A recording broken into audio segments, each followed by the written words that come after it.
प्रिय विद्यार्थियों, नमस्कार। आज हम कक्षा 10 की हिंदी की पाठ्य पुस्तक स्पर्श भाग 2 का प्रथम अध्याय बड़े भाई साहब का अध्ययन करेंगे।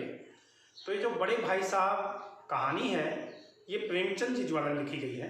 तो आइए हम मुंशी प्रेमचंद जी के जीवन में थोड़ा सा जानते हैं।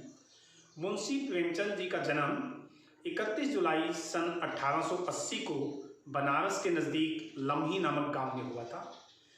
इनका अपना गांव का नाम या परिवार का नाम धनपत राय था, लेकिन इन्होंने उर्दू भाषा में गुलाब राय के नाम से और हिंदी भाषा में प्रेमचंद के नाम से लिखा है। इनकी कहानियाँ सबसे पहले जो आई, सोजे वतन नामक एक कहानी संग्रह आया जिसमें देशभक्ति की भावना कूट कूट कर भरी हुई थी। तो अंग्रेज़ों ने वो कहानी संग्रह इनका जब्त कर दिया। इसके बाद इन्होंने हिंदी में बहुत सारी अच्छी अच्छी कहानियाँ और उपन्यास लिखे, जिसके कारण इनका नाम कथा सम्राट पड़ गया। इन्होंने जो समाज की दबी कुचली जातियाँ थी या दबे कुचले लोग थे जिनको तिरस्कृत जीवन जीने के लिए लोगों ने मजबूर किया था, उनके ऊपर अपनी लेखनी चलाई। उर्दू के काफ़ी शब्दों का प्रयोग इनकी भाषा में मिलता है। फिल्म जगत में भी इन्होंने थोड़ा बहुत काम करने की कोशिश की, लेकिन ये अच्छे से जम नहीं पाए, तो वापस लेखन कार्य में आ गए।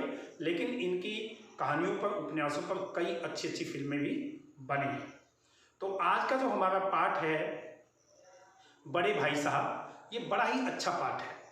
आप देखते हैं कि घर में 2-3 बच्चे होते हैं। चलो आजकल सिंगल चाइल्ड पॉलिसी आ गई है, एक ही बच्चा बहुत सारे घरों में है, लेकिन उन घरों को आप थोड़ा सा देखने की कोशिश कीजिए जिस घर में कम से कम 2 या 3 बच्चे हैं। उस घर में आप देखेंगे कि जो बड़े बच्चे हैं, जिनसे छोटा कोई है घर में, यानी एक जो सबसे छोटा, हम उसकी बात नहीं कर रहे, उससे जो बड़ा है या फिर और बड़ा जो है, वो जो बच्चे होते हैं उनके ऊपर एक जिम्मेदारी आ जाती है, उनके पास एक भार आ जाता है अपने से छोटे के प्रति आइडियल बनने का, कि वो अपने से छोटे भाई के लिए एग्जाम्पल बने। यदि वो कुछ भी काम करते हैं तो दूसरे बड़े या परिवार के लोग उनको डांटते हैं, तुम ऐसा करोगे तो छोटा कैसे करेगा। तो उनको मजबूरन अपने आप को एक, या खुद भी अपने दिल से भी उनके लिए एक आदर्श प्रस्तुत करना होता है कि मैं ऐसा करूँगा तो छोटा भाई भी शायद गलती करेगा। और इस सब के चक्कर में वो अपना बचपना धीरे धीरे खो देते हैं। तो ये कहानी भी ऐसी ही एक कहानी है 2 भाइयों के बीच की, जिसमें एक भाई बड़ा है और एक छोटा है। तो बड़ा भाई कितना ख्याल रखता है छोटे का, भले ही वो उसको डांटता है, लेकिन किस तरीके से वो अपने बचपना को तिरोहित करता है छोटे भाई के लिए, उसका वर्णन इस पाठ में किया गया है। तो आइए ये पूरा पाठ हम पढ़ते हैं, बहुत ही अच्छा आपको लगेगा। थोड़ा लंबा होगा लेकिन अच्छा लगेगा। बड़े भाई साहब।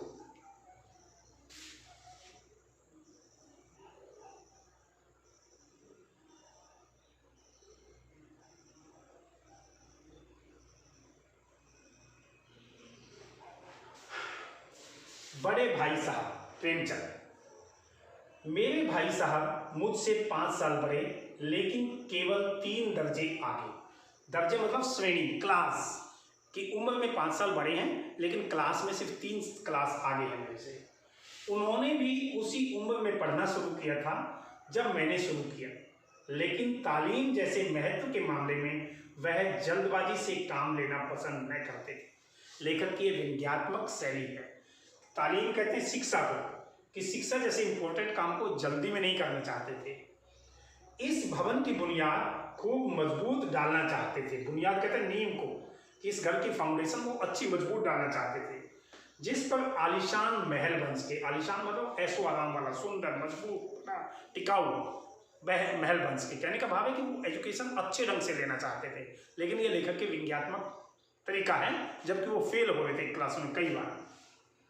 1 साल का काम 2 साल में करते थे, कि कहाँ 9th क्लास 1 साल में पास करनी है, वो उसको अच्छे से मन लगाकर पढ़ते, 2 साल में वो काम करते।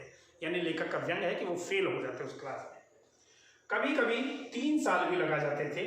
बुनियाद ही पुख्ता न हो तो मकान कैसे पायदार बने। बुनियाद मतलब नींव, पुख्ता मतलब मजबूत, कि जिसकी नींव मजबूत नहीं होगी तो मकान क्या, खाक अच्छा बनेगा, वो नींव मजबूत होनी चाहिए। तो भाई भी यही करते थे, 1-1 साल के काम को 3-3 साल लगाते थे, यानी 1-1 साल में वो 3-3 साल फेल हो जाते थे।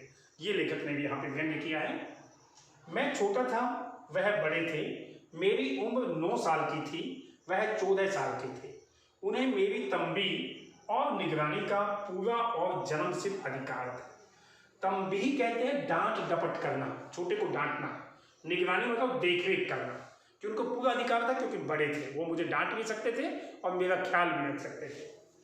और मेरी शालीनता इसी में थी कि उनके हुक्म को कानून समझूं। हुक्म मतलब आदेश, कि मेरे लिए यही अच्छा था कि जो उन्होंने बोला मैं उसको कानून की तरह समझ के उसको मान लूं।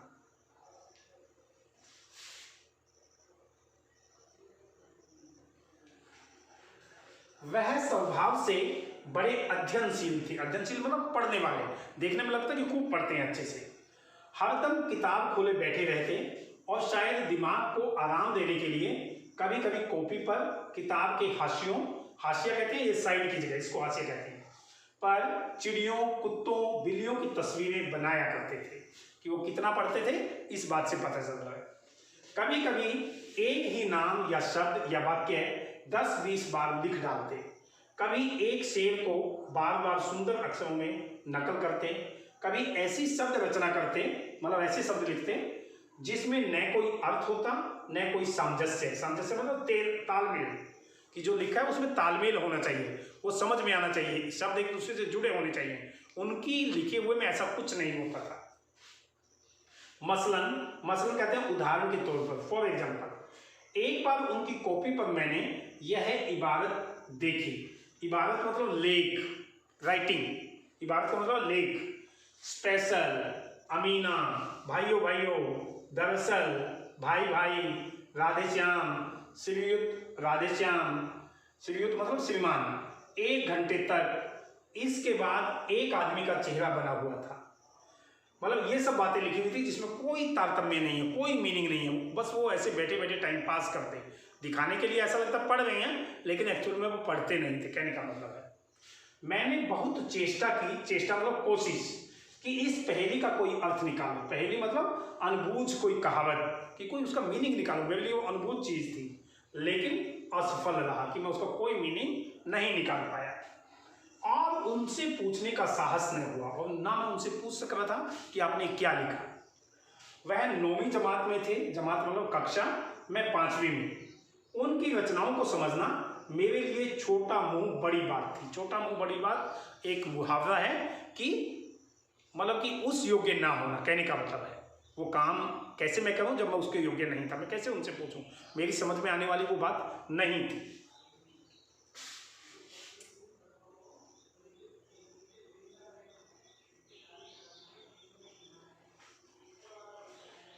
मेरा जी पढ़ने में बिल्कुल नहीं लगता। जी कहते हैं मन को।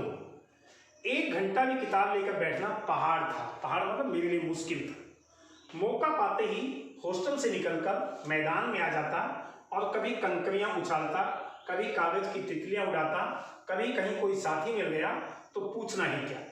कभी चारदीवारी पर चढ़कर नीचे कूद रहे हैं, कभी फाटक पर सवार होकर, फाटक मतलब जो मेन गेट है वो कहने का मतलब, उसे आगे पीछे चलाते हुए मोटर कार का आनंद उठा रहे हैं कि मानो हम गाड़ी में बैठे हैं, ऐसा मजा आ रहा है। आनंद मतलब मजा, खुशी। लेकिन कमरे में आते ही भाई साहब का वह रुद्र रूप देखकर प्राण सूख जाते। प्राण सूखना मतलब डर के मारे कांपना, बहुत ज्यादा डरना। रुद्र रूप मतलब भयंकर रूप, एकदम गुस्से वाला, गुस्से। उनका पहला सवाल यह होता, कहाँ थे।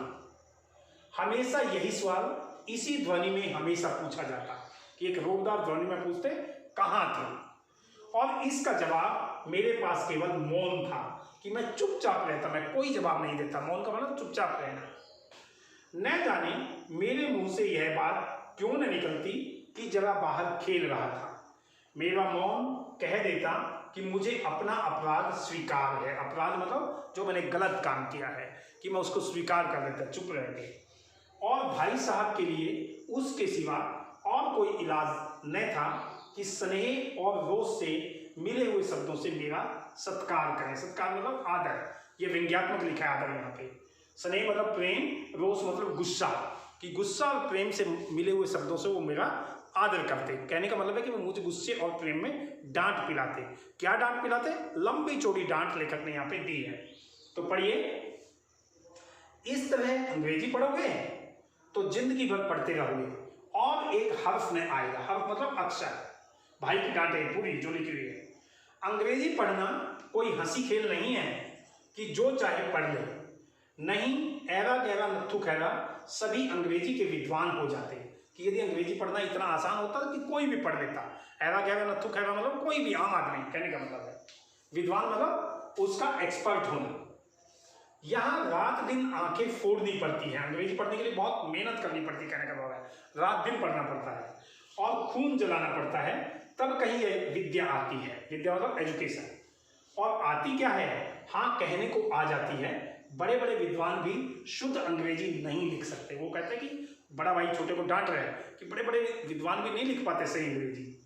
बोलना तो दूर रहा, और मैं कहता हूं तुम कितने घोंघा हो कि तुम मुझे देखकर भी सबक नहीं लेते। सबक लेना मतलब सीख लेना। कितने घोंघा मतलब बुद्धू, बेवकूफ, कि मुझसे देखकर तो कुछ सीख लो। क्या सीख लो वो आगे बताता है। मैं कितनी मेहनत करता हूं। मेहनत मतलब मेहनत, परिश्रम।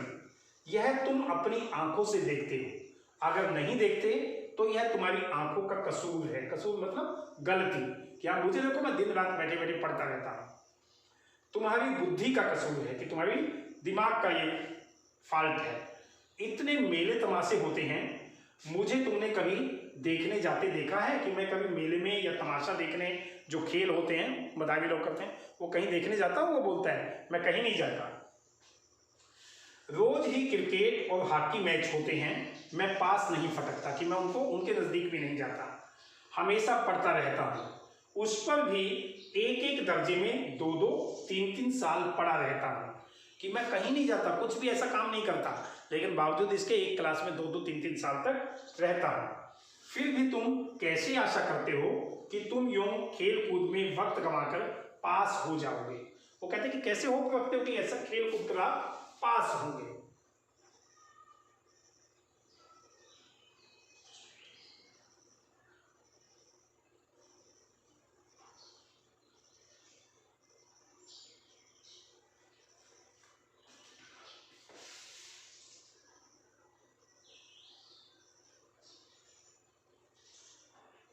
मुझे तो 2 ही 3 साल लगते हैं, तुम उम्र भर इसी दर्जे में पड़े सड़ते रहोगे। कि जैसे तुम खेल रहे हो, मुझे नहीं लगता तुम कभी पास होगे। तुम 5वें में ही पूरी जिंदगी पड़े रहोगे। लेकर कहता उसको बड़ा भाई, मुझे तो 2 ही 3 साल लगते हैं, तुम उम्र भर इसी दर्जे में पड़े सड़ते रहोगे। अगर तुम्हें इस तरह उम्र गंवानी है, गंवानी मतलब बेकार करनी, तो बेहतर है घर चले जाओ और मजे से गुल्ली डंडा खेलो।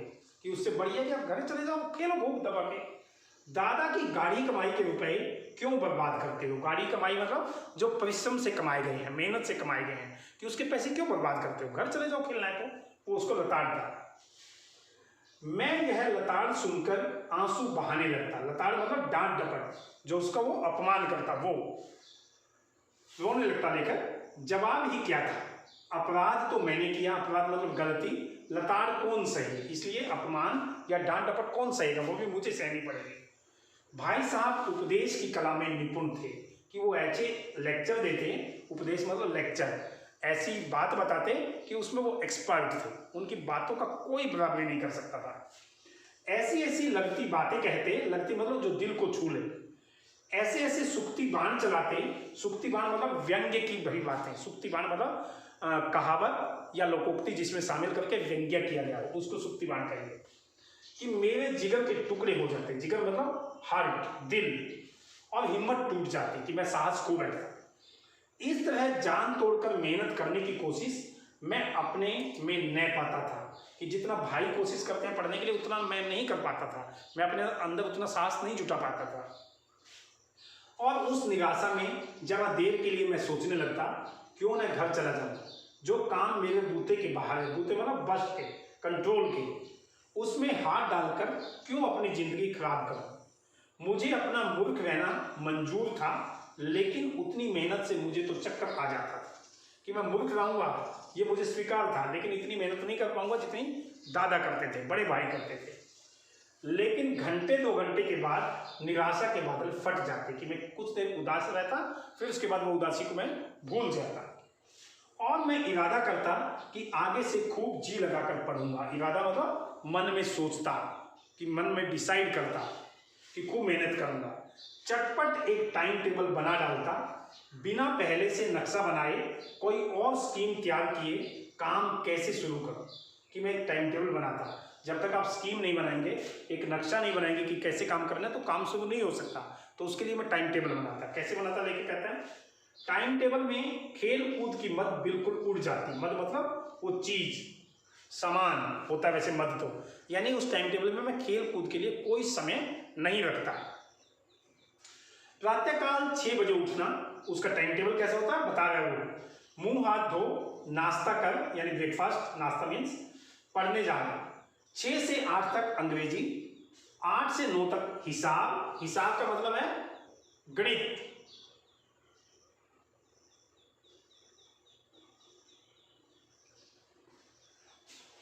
9 से 9:30 तक इतिहास यानी हिस्ट्री, फिर भोजन और स्कूल। 3:30 बजे स्कूल से वापस होकर आधा घंटा आराम।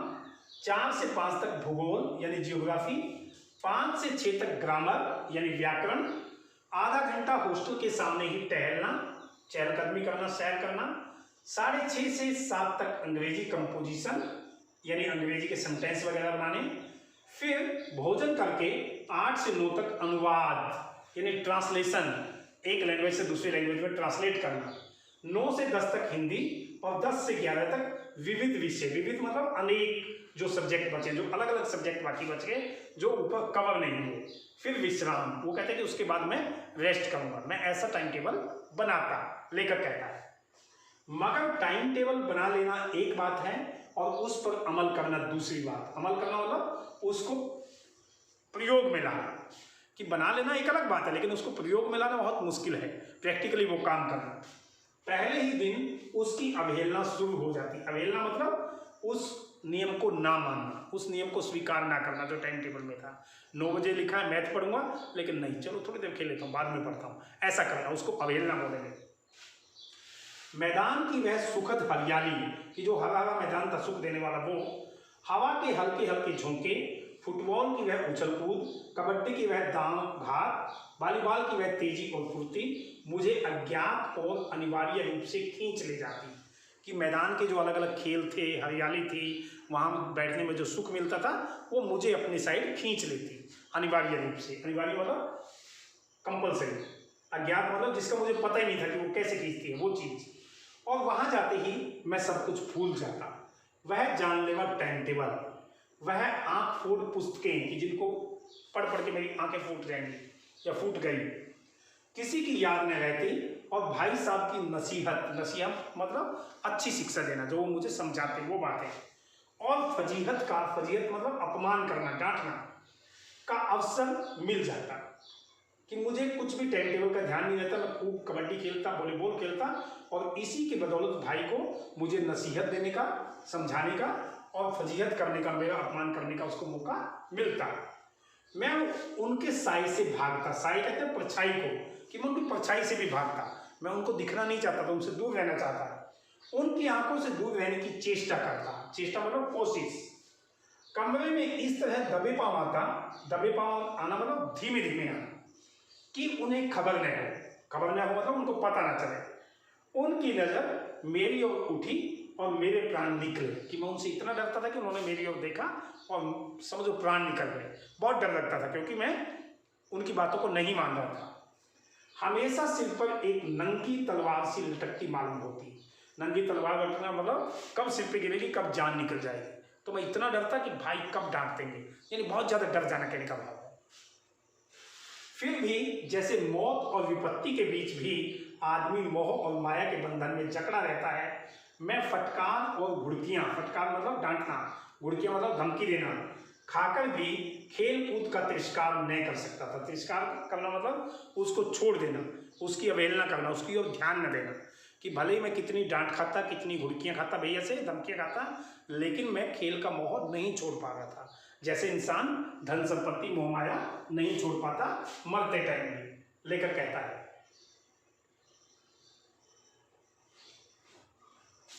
क्या कहता है, सालाना इम्तिहान हुआ। सालाना मतलब वार्षिक, एनुअल। इम्तिहान मतलब परीक्षा, एग्जाम। की वार्षिक परीक्षाएं हुई। भाई साहब फेल हो गए, मैं पास हो गया और दर्जे में प्रथम आया। दर्जे मतलब कक्षा, कि कक्षा में मैं फर्स्ट भी आया, और मेरे उनके बीच में केवल 2 साल का अंतर रह गया, यानी वो 9वीं में ही रहे, मैं छठी में हो गया, अभी 7 और 8 बीच में रह गए। जी में आया भाई साहब को आड़े हाथों में, कि मेरे मन में आया भाई साहब को डांटो फटकारो। कहने का मतलब है आपकी वह घोर तपस्या कहाँ गई। घोर तपस्या मतलब बहुत मेहनत। मुझे देखिए मजे, ये लेखक के मन की बातें हैं जो भाई को बोलना चाह रहा था लेकिन बोल नहीं पाया। मजे से खेलता भी रहा और दर्जे में अव्वल भी, अव्वल मतलब सबसे ऊपर, फर्स्ट कक्षा में, दर्जा मतलब कक्षा। लेकिन वह इतने दुखी और उदास थे कि मुझे उनसे दिली हमदर्दी हुई, कि मेरा दिल नहीं किया कि उनको ऐसा कुछ बोलूं, बल्कि उनके प्रति हमदर्दी जगी, अपनापन जगा। और उनके घाव पर नमक छिड़कने का विचार ही लज्जास्पद जान पड़ा। घाव पर नमक छिड़कना मतलब और ज्यादा जो दुखी है उसको दुखी करना, उसके ऊपर टॉन्ट कसना, कि मुझे वो लज्जास्पद लगा। लज्जास्पद मतलब शर्मिंदा देने वाला, मुझे शर्म आई ऐसा करने में, मुझे खुद शर्मिंदगी महसूस हुई। हाँ, अब मुझे अपने ऊपर कुछ अभिमान हुआ। अभिमान मतलब घमंड, आत्मसम्मान भी बढ़ा, कि सेल्फ रिस्पेक्ट भी मेरी अपने मन में बढ़ी थी। हाँ, मैं कम पढ़ के भी फर्स्ट आ सकता हूँ। भाई साहब का वह रोब मुझ पर न रहा। रोब मतलब जो मुझे डांटते फटकारते थे, जिससे मैं भाई से डरता रहता था, कि वो अभी नहीं बचा। आज़ादी से खेल कूद में शरीक होने लगा।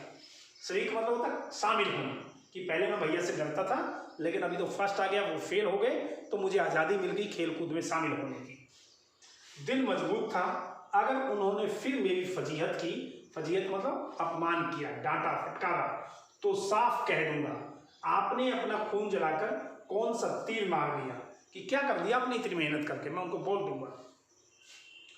मैं तो खेलते कूदते दर्जे में अव्वल आ गया। जबान से यह हेकड़ी जताने का साहस न होने पर भी मेरे रंग ढंग से साफ जाहिर होता था। जबान से मतलब मैं बोलकर ये बात नहीं उनको बता रहा था, लेकिन मेरा रहने का जो ढंग था, चलने फिरने का ढंग था, जाहिर होना मतलब उजागर होना, दिखाई देना, कि वो मेरे चाल ढाल में वो बातें थी कि हाँ मैं अभी भाई को डांट दूंगा, उनको बोलूंगा कि आपने क्या कर लिया। मुंह से भले ही ना बोलूं, लेकिन मेरे बर्ताव में ऐसी बातें आ गई थी।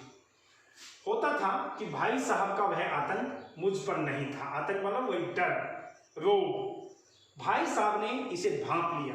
भांप लिया मतलब जान लिया, कि भाई साहब ने आइडिया लगा लिया कि हाँ इसके मन में ईगो है, घमंड है फर्स्ट आने का, अब ये मेरी डांट से डरने वाला नहीं है।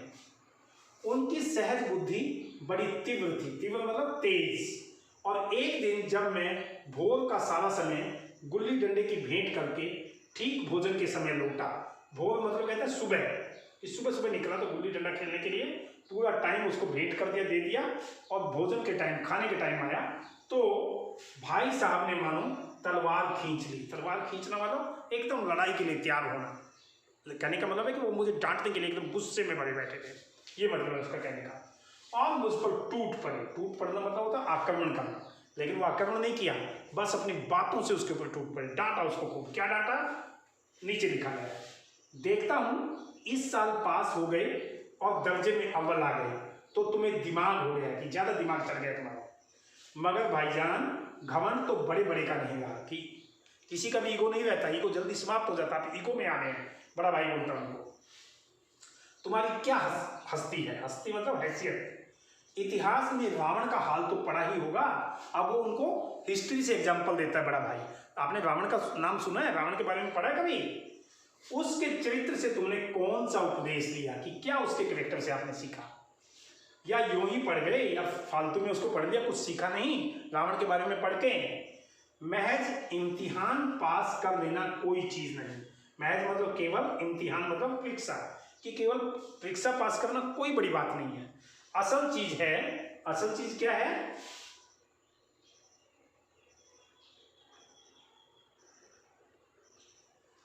बुद्धि का विकास, कि आपके दिमाग की डेवलपमेंट होनी चाहिए। परीक्षा तो कोई भी पास कर ले, लेकिन आपके दिमाग को डेवलप होना चाहिए।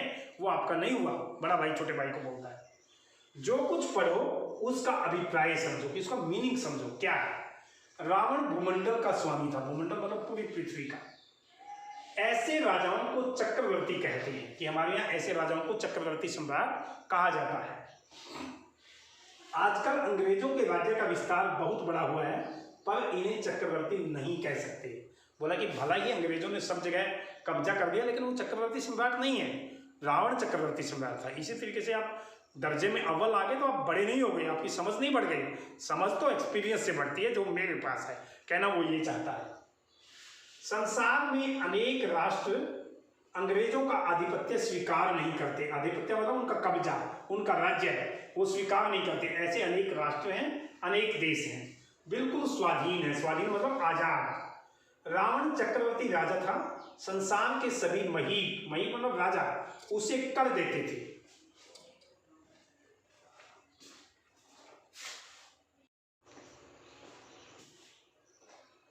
कर देते थे मतलब टैक्स देते थे। बड़े बड़े देवता उसकी गुलामी करते थे।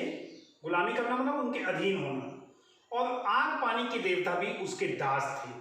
मगर उसका अंत क्या हुआ? वो कहते हैं कि जो बड़े बड़े लोग थे उनका भी जो एंड है, आप देखिए कितना भयंकर हुआ है। तो इसलिए आप इस घमंड में मत रहो कि आप अव्वल आ गए क्लास में, फर्स्ट आ गए तो इसलिए सब कुछ अच्छा हुआ। ऐसा नहीं है।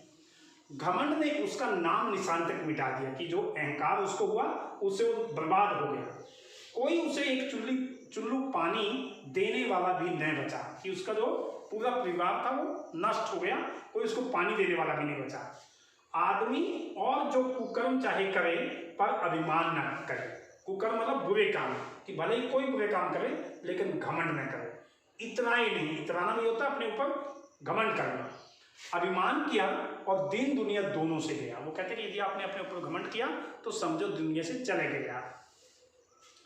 शैतान का हाल भी पड़ा ही होगा। उसे यह अभिमान हुआ था कि ईश्वर का उससे बढ़कर सच्चा भक्त कोई है ही नहीं। अंत में यह हुआ कि स्वर्ग से नरक में ढकेल दिया गया, कि उसको स्वर्ग से नरक में ढकेल दिया गया, क्योंकि उसके मन में घमंड आ गया था। शाहिरूम ने भी एक बार अहंकार किया था। शाहिरूम किसी राजा का नाम है, उसने भी ऐसा किया था। भीख मांग मांग कर मर गया। तुमने तो अभी केवल एक दर्जा पास किया है, एक क्लास मतलब, और अभी से तुम्हारा सिर फिर गया, मतलब घमंडी बन गए। तब तो तुम आगे पढ़ चुके, कि भैया आगे नहीं पढ़ पाओगे। यह समझ लो कि तुम अपनी मेहनत से नहीं पास हुए, अंधे के हाथ बटेर लग गए। अंधे के हाथ बटेर लगना एक मुहावरा है, यानी अचानक कुछ मिलना या भाग्य से कुछ मिल जाना। मगर बटेर केवल एक बार हाथ लग सकती है, बार बार नहीं लग सकती। कि एक बार तो आप लकड़ी पास हो सकते हो, हर बार ऐसा नहीं हो सकता। कभी कभी गुल्ली डंडे में भी अंधा चोट निशाना पड़ जाता है, कि जब हम गुल्ली डंडा खेलते हैं, निशाना लगाने की कोशिश करते हैं, बिना लगाए भी निशाना लग जाता है। वो कहता है इससे कोई सफल खिलाड़ी नहीं हो जाता, कि एक्सपर्ट खिलाड़ी नहीं बन गया आप जो अचानक लगा उससे। सफल खिलाड़ी वह है जिसका कोई निशाना खाली नहीं जाए, कि एक्सपर्ट खिलाड़ी तो उसको बोलेंगे जो हर निशाना ठीक लगाए। आपने अचानक एक लगा दिया तो आप अच्छे खिलाड़ी इससे नहीं बन गए। मेरे फेल होने पर मत जाओ। अभी भैया का लेक्चर चल रहा है। मेरे दर्जे में आओगे तो दांतों पसीना आ जाएगा। दर्जे मतलब कक्षा में, कि आपको बहुत मेहनत करनी पड़ेगी, तब पता चलेगा। जब अलजबरा और ज्योमेट्री के लोहे के चने चबाने पड़ेंगे। मैथ के दो पोर्शन है, अलजबरा और ज्योमेट्री, कि लोहे के चने चबाना मतलब बहुत मेहनत करना। इंग्लिस्तान का इतिहास पढ़ना पड़ेगा, यानी अंग्रेजों की हिस्ट्री पढ़नी पड़ेगी। इंग्लिस्तान मतलब अंग्रेजी देश। इतिहास मतलब इतिहास मतलब हिस्ट्री। बादशाहों के नाम याद रखना आसान नहीं, कि जो राजे हैं उनके नाम याद रखना इतना इजी नहीं, आसान नहीं है। 8 हेनरी हो गुजरे हैं, कि हेनरी नाम के 8 राजा हुए हैं। वो कहता है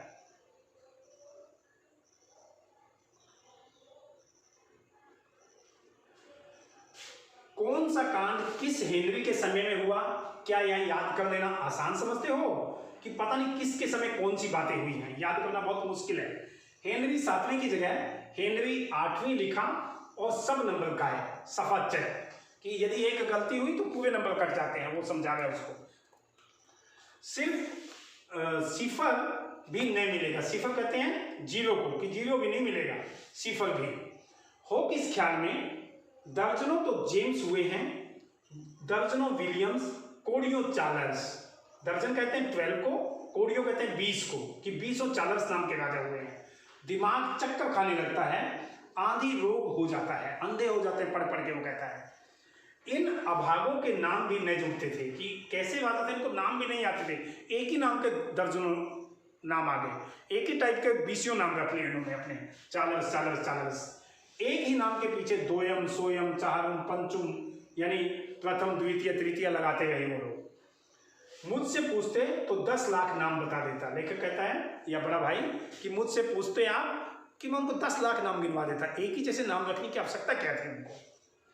और ज्योमेट्री तो बस खुदा ही पना, कि भगवान की रक्षा में जाके उससे बच सकते हैं। ज्योमेट्री कोई इतनी आसान चीज नहीं है।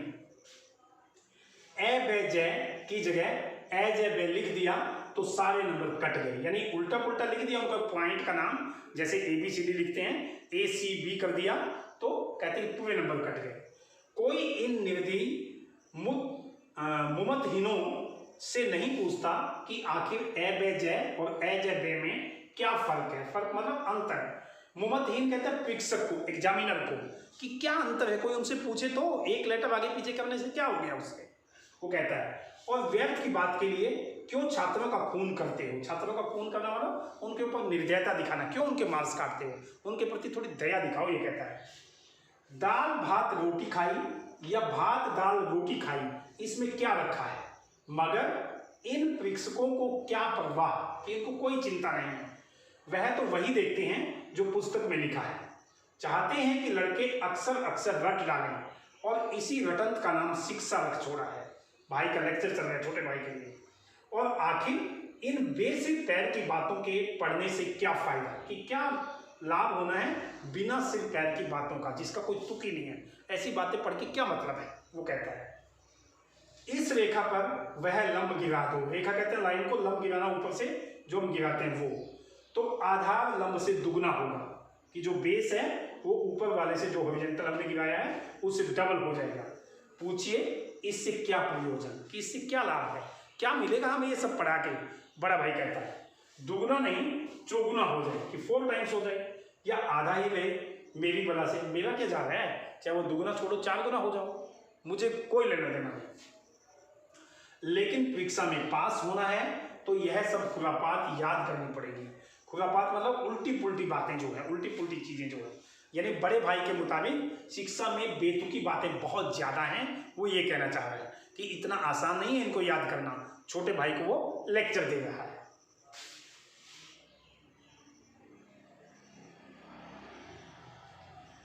कह दिया समय की पाबंदी पर एक निबंध लिखो, कि टाइम मैनेजमेंट के ऊपर एक ऐसे लिखो जो 4 पन्नों से कम ना हो, कि 4 पेजेस का होना चाहिए। अब आप कापी सामने खोलें, कलम हाथ में लिए उसके नाम को रोइए। कोई नहीं जानता कि समय की पाबंदी बहुत अच्छी बात है, कौन नहीं जानता, यानी सब जानते हैं। इससे आदमी के जीवन में संयम आ जाता है। संयम मतलब सेल्फ कंट्रोल। दूसरों का उस पर स्नेह होने लगता है, कि दूसरे उससे प्यार करते हैं। जिसका जीवन अनुशासित होगा, सेल्फ कंट्रोल होगा, दूसरे लोग उससे प्यार करेंगे, स्नेह करेंगे, और उसके कारोबार में उन्नति होती है, उसका बिजनेस बढ़ने लगता है। लेकिन इस जरा सी बात पर 4 पन्ने कैसे लिखें। वो कहता है कि ये तो छोटी सी बात है, समय का मैनेजमेंट करना, हमें पता है कैसे मैनेजमेंट होती है, लेकिन 4 पन्ने कैसे लिखे उसके ऊपर। जो बात एक वाक्य में कही जा सके उसे 4 पन्नों में लिखने की जरूरत क्या मतलब है उसका। मैं तो इसे हिमाकत कहता हूं। हिमाकत मतलब एक तरह से गलत तरीके से किसी बात को प्रस्तुत करना, कि ये अच्छी बात नहीं है जो ऐसा किया जा रहा है एग्जाम में। यह तो समय की किफायत नहीं है। किफायत मतलब बचत, हिमाकत मतलब उसको एक तरह से वो व्यर्थ गंवाने के अर्थ में यहाँ पे लिया है इसने। किफायत मतलब बचत करना, कि यदि आप समय की बचत करना चाहते हैं तो छोटी सी बात को 4 पन्नों में क्यों लिखवा रहे हो, बल्कि उसका दुरुपयोग है, मिसयूज, कि व्यर्थ में किसी बात को ठूंस दिया जाए। हम चाहते हैं आदमी को जो कुछ कहना हो चटपट कह दे और अपनी राह ले, कि मेरा तो मानना है कि जो कहना फटाफट कहे और अपना रास्ता नापे, अपना काम करे। एक ही छोटी सी बात को इतना बढ़ा चढ़ा के फायदा क्या है, वो कहता है।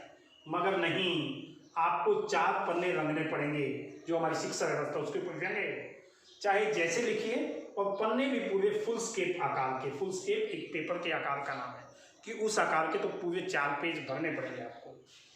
यह छात्रों पर अत्याचार नहीं तो और क्या है। अनर्थ तो यह है कि कहा जाता है संक्षेप में लिखो, कि इससे बड़ी बात और देखिए, वो कहते हैं कि संक्षेप में 4 पन्नों में लिखो। क्या ये संक्षेप है? 2 लाइन होती तो हम उसको संक्षेप कह सकते हैं, संक्षेप मतलब छोटा है। वो तो 4 पन्ने के लिए लिख रहे हैं कि संक्षेप में लिखो। कहते हैं कि बड़ी अनर्थ बात है, कोई मीनिंग नहीं है इसका। समय की पाबंदी पर संक्षेप में एक निबंध लिखो जो 4 पन्नों से कम न हो। ठीक, संक्षेप में तो 4 पन्ने हुए, नहीं शायद 100-200 पन्ने लिखवाते। वो व्यंग कसता है कि जब वो लिख रहे कि संक्षेप में लिखो 4 पन्नों में, तो यदि वो संक्षेप वर्ड नहीं यूज करता तो क्या हमें 100-200 पेज लिखने पड़ते हैं। तेज भी दौड़िए और धीरे धीरे भी। वो कहता है कि देखिए उसकी तो यही बात हुई कि वो तेज दौड़ने के लिए कह नहीं रहा, धीरे चलने के लिए कह रहा है, लेकिन हमें तो तेज दौड़ना ही पड़ेगा। ये बात हो गई। वो तो है उल्टी बात है या नहीं। बालक भी इतनी सी बात समझ सकता है, लेकिन इन अध्यापकों को इतनी तमीज भी नहीं, कि इतनी भी इनको ज्ञान नहीं है कि ये क्या लिख रहे हैं। उस पर दावा है कि हम अध्यापक हैं, मेरे दर्जे में आओगे लाला तो ये सारे पापड़ बेलने पड़ेंगे। पापड़ बेलना मतलब ये सारे काम करना, सब मेहनत करनी पड़ेगी। और तब आटे दाल का भाव मालूम होगा, कि तब हमें अगले असली परिस्थिति से टकराओगे, असली परिस्थिति का पता चलेगा। इस दर्जे में अव्वल आ गए हो तो जमीन पर पाँव नहीं रखते। जमीन पर पाँव ना रखना मतलब उड़ा उड़ा घूमना, ज़्यादा थोड़ा सा अभिमान आ जाना, कहने का मतलब है। इसलिए मेरा कहना मानिए, लाख फेल हो गया हूँ लेकिन तुमसे बड़ा हूँ। संसार का मुझे तुमसे कहीं ज़्यादा अनुभव है। जो कुछ कहता हूँ उसे गिरह बांधिए, नहीं पछताइएगा। गिरह बांधना मतलब उसको सोच समझ कर अपने पास रखना, उस बात को अपने पास संभाल कर रखना, नहीं तो बाद में कहता है पश्चाताप होगा। मेरी बात को मानिए, पछताओगे नहीं तो।